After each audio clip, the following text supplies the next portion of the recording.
Bonjour à tous. Donc je suis Romain David, l'un des cofondateurs de Wisembly, qui est une plateforme collaborative en SaaS pour les réunions d'entreprise. Je vais pas même si le titre est un peu trompeur, je vais pas essayer de vous donner plein de conseils sur les startups. Je pense qu'il y a plein de gens qui font ça déjà. Certains le font bien. Je vais essayer juste de partager mon expérience chez Wisembly pour essayer de répondre à cette question. Alors, je me souviens, moi, on a commencé il y a 3 ans, Wisembly. Quand on a commencé, moi j'avais rien, on était 3 associés uniquement, on avait un petit prototype fonctionnel qu'on avait codé en 1 semaine et demie, 2 semaines. On savait pas trop quoi en faire, on n'avait pas de clients, on n'avait pas d'investisseurs, on n'avait absolument rien.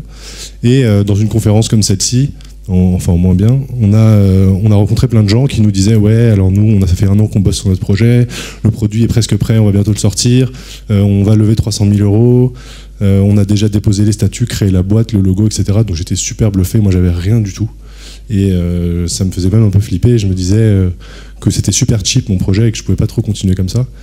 Et finalement on oublie pas mal, même quand on fait une école de commerce, on oublie pas mal de choses simples au moment où on démarre sa boîte.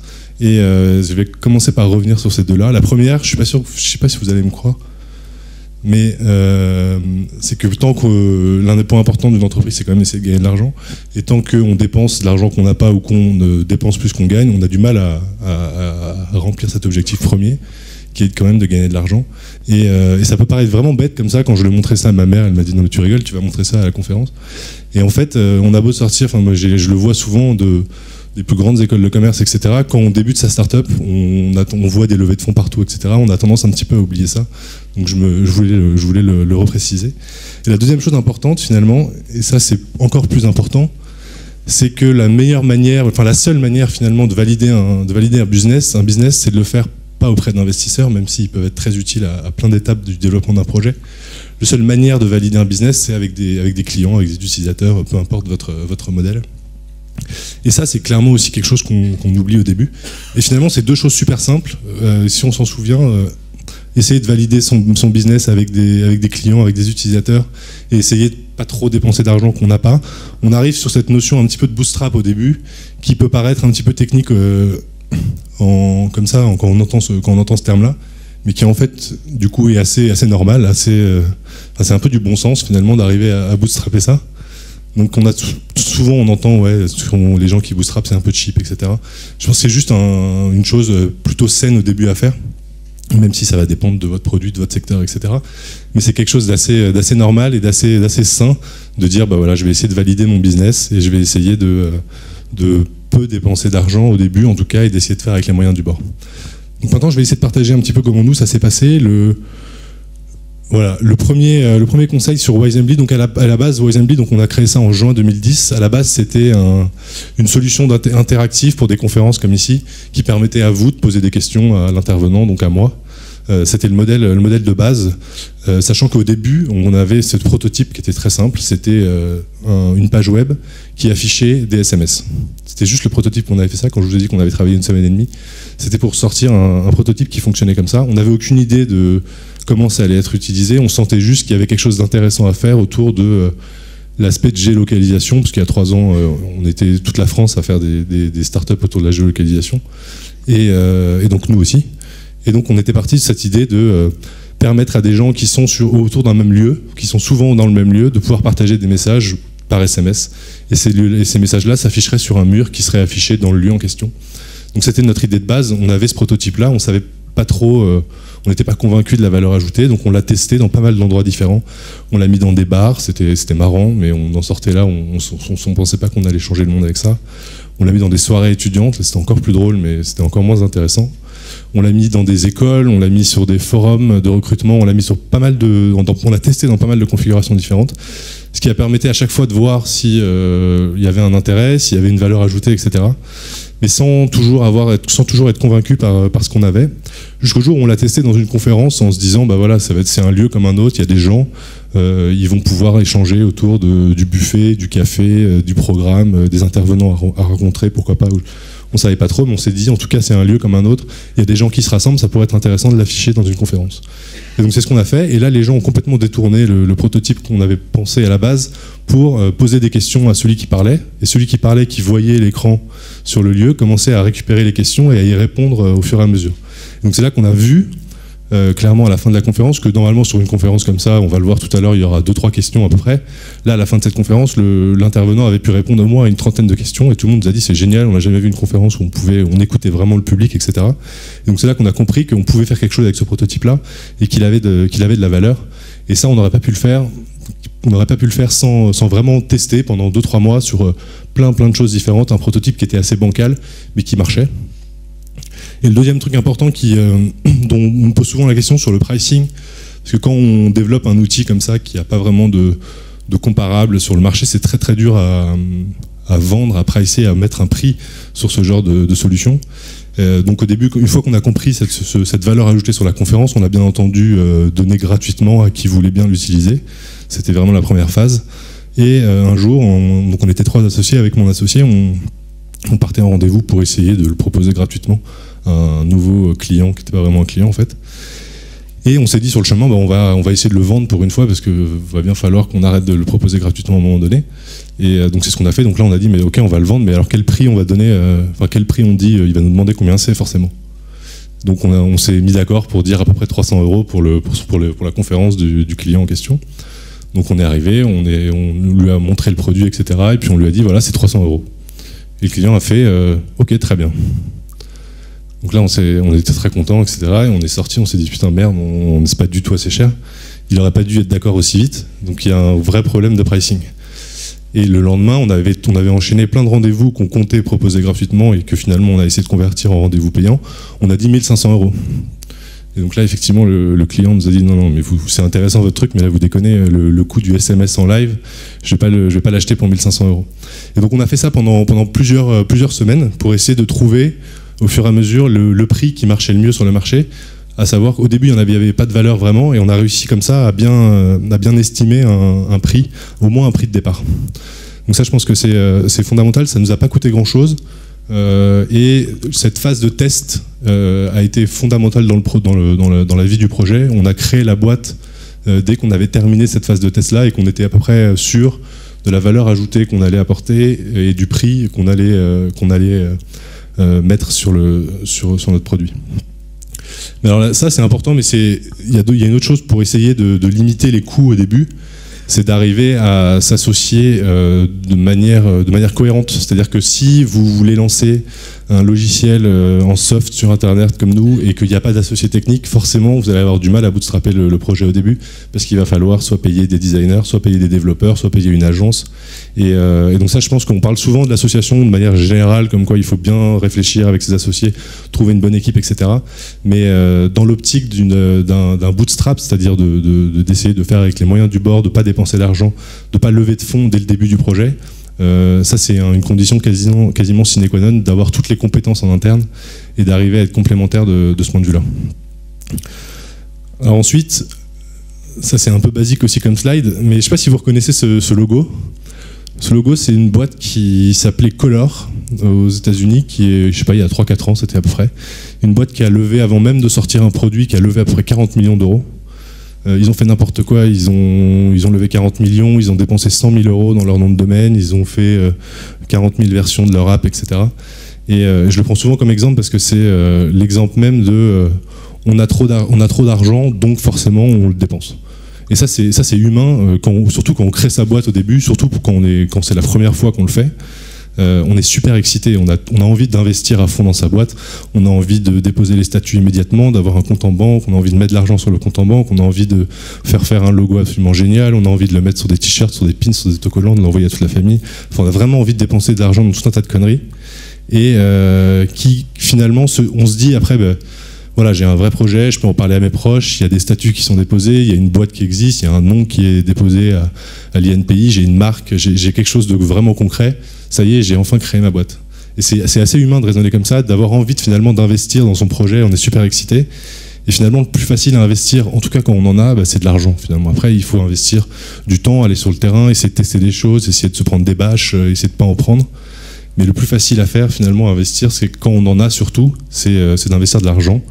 Mais finalement, ça nous détourne un petit peu, je pense, au début du projet, encore une fois, du vrai taf qu'on doit faire en tant que fondateur. Donc voilà. Après, sur la tentation de dépenser de l'argent, donc ça c'est un vrai point. Ensuite, je pense effectivement, qu'on le voit avec l'exemple de Color, que le fait d'avoir beaucoup d'argent à disposition, ça, c'est pas forcément très bon au début pour la créativité, pour la prise de risque, pour la manière de voir son marché, de voir son produit. Finalement, on a beaucoup d'argent, donc on a beaucoup à perdre, on est beaucoup plus sur la retenue, et finalement c'est beaucoup plus dur d'être agile, de pouvoir pivoter, c'est-à-dire changer de modèle, de se dire bah voilà, j'ai pas d'investisseur, je suis tout seul, le projet il marche pas terrible, on va essayer ça. Ça c'est très facile. Quand il y a déjà un fonds d'investissement ou des business angels au board, c'est un peu plus compliqué. Quand il y a 300 000 € sur un compte qui ont fondu un petit peu, c'est encore plus compliqué, etc. Parce que du coup il y a beaucoup plus à perdre. Et donc au début du projet, je pense que avoir de l'argent comme ça en réserve, c'est pas forcément bon finalement pour l'évolution du projet et la créativité. Parce que de toute façon, quand on n'a pas d'argent et qu'on essaye de bootstrapper son projet, on n'a pas le choix. Moi, on me demande souvent, quand je dis que je suis autofinancé depuis 3 ans, on me demande souvent, mais vous êtes rentable? De toute façon, j'ai pas le choix. Je veux bien essayer de pas être rentable, mais si je suis autofinancé, j'ai juste pas le choix. Et ça me fait, à certains moments, je pense que ça peut avoir des limites. Mais au début d'un projet, je pense que c'est vachement bon pour la productivité et l'évolution du projet. Alors l'autre truc aussi important quand on essaie de bootstrapper son projet, c'est d'essayer d'être, comme disent les Américains, ramen profitable, c'est-à-dire d'essayer d'arriver à quand même gagner de l'argent pour faire vivre la boîte, juste ce qu'il faut. Pas, on ne se paye pas des salaires de fou, mais juste ce qu'il faut pour ramener de l'argent dans la boîte, et pourquoi pas commencer à apprendre sur son marché ou ses clients ou son produit. Il y a plein de manières de faire. Nous, on a commencé par faire de la presta, je vous l'ai dit, avec ce service de SMS dans les conférences. On aurait pu juste vendre le système et facturer 100-150 € aux clients ou plus. Finalement, on a décidé d'accompagner le client, d'être sur place, de payer, de vendre finalement du coût humain, de la présence sur place de notre part.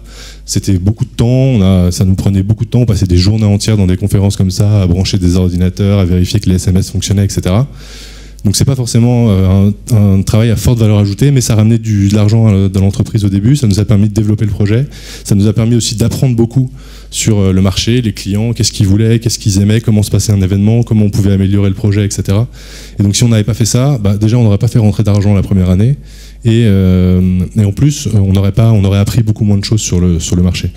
Et en plus de ça, ça nous a fait des références, ça nous a permis finalement de faire en sorte que le premier vrai client qu'on est allé voir, on lui a dit que c'était pas le premier client qu'on allait voir, parce qu'on avait déjà fait ce travail-là, on avait déjà du coup, via les événements gratuits et les premiers événements où on était sur place, acquis des études de cas, des références clients avec lesquelles on pouvait aller se vendre vers d'autres clients. Et ça c'est assez intéressant parce que quand vous levez des fonds en France, enfin partout d'ailleurs, vous êtes assez visible, vous avez des articles un peu partout, etc. Quand vous bootstrappez votre projet, en général personne ne parle de vous parce que les médias start-up, sauf à partir d'une certaine taille, parlent beaucoup uniquement des levées de fonds au début. Donc c'est très difficile de se faire voir ou de se faire connaître quand on est dans ce monde-là. Donc il faut vraiment essayer avec les premiers clients, nous c'est ce qu'on a fait, de se grossir un petit peu, de dire que oui, le premier client qu'on va voir, évidemment, on en a vu plein d'autres avant, vous n'êtes pas le seul, on a déjà telle et telle étude de cas, on a déjà travaillé avec machin, etc. Et ça c'est finalement la phase d'avant où on s'est dit, voilà, on va accompagner les clients, on va faire pas mal de trucs gratuits juste pour apprendre comment ça se passe, qui nous a permis d'avoir ces références-là et d'aller voir le premier client qui était L'Oréal en lui disant oui, on a déjà bossé pour Canal+, alors Canal+, ils avaient fait une conférence de 20 minutes où ils avaient payé 50 € à l'époque, mais c'était une première référence. Et après la vision des clients sur la boîte se rééquilibre, mais je pense qu'au début c'est vachement important. Alors après, ça c'est vraiment les quelques clés, nous comment ça s'est passé au début du projet pour bootstrapper la boîte, mais c'est pas toujours, tout n'est pas facile. Il y a quelques points, notamment un qui est important. Je pense que l'intérêt quand on a des investisseurs, surtout tôt comme ça dans le projet, c'est qu'ils sont capables de vous prendre entre quatre yeux et de vous dire non mais là tu déconnes, tu vas vraiment dans la mauvaise direction, c'est pas du tout ça, t'es pas du tout assez rapide, tes objectifs ils sont pas remplis, etc. Quand vous êtes avec vos associés ou voire tout seul, Il faut arriver à se remettre en cause tout seul dans ces moments-là et arriver à comprendre tout seul qu'on est en retard, ce qui n'est pas forcément facile. Quand on a du recul ou que c'est 2 ans derrière, on est capable de se dire bah oui, là j'aurais dû vraiment accélérer à ce moment-là, on s'est endormi. Mais sur le coup, c'est vraiment difficile de réaliser ces choses-là. Et là, c'est intéressant dans ce cas-là d'être accompagné justement ou d'être pas tout seul au capital d'une boîte. Donc nous, ça c'est un vrai point où on essaye vraiment de ce qu'on fait de travailler en groupe pour ça, de travailler avec mes 2 associés.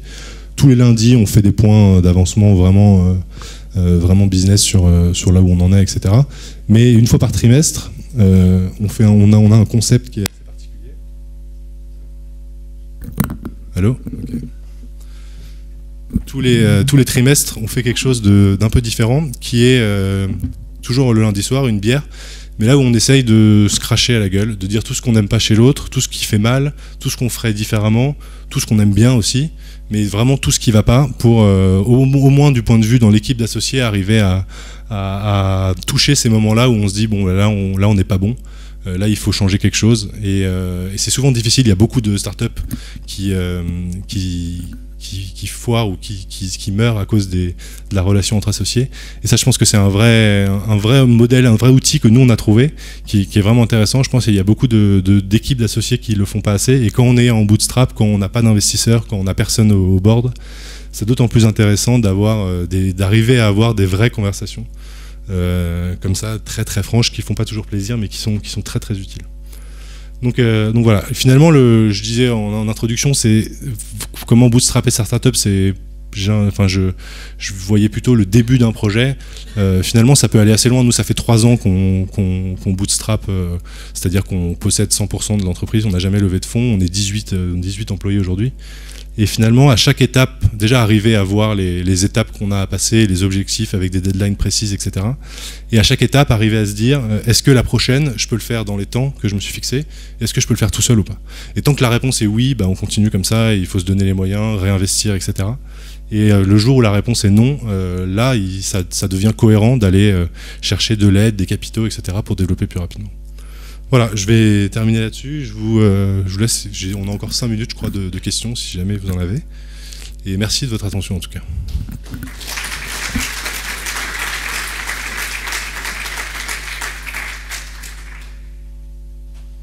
Ouais.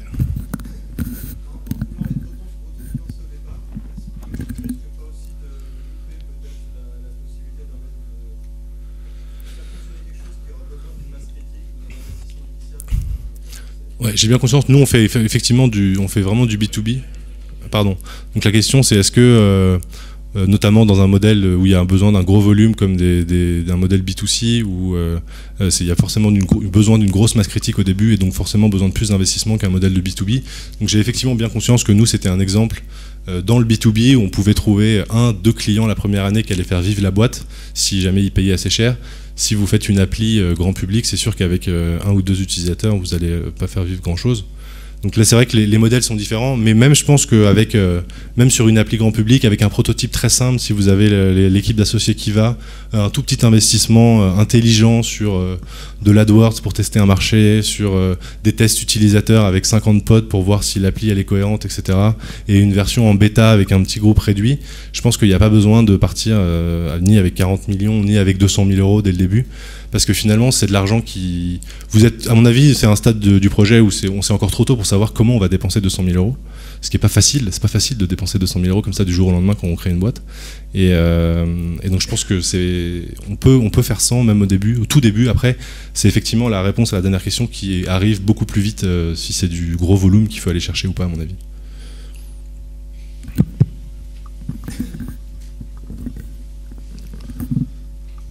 D'autres questions ? Non, c'est la pause après, c'est pour ça.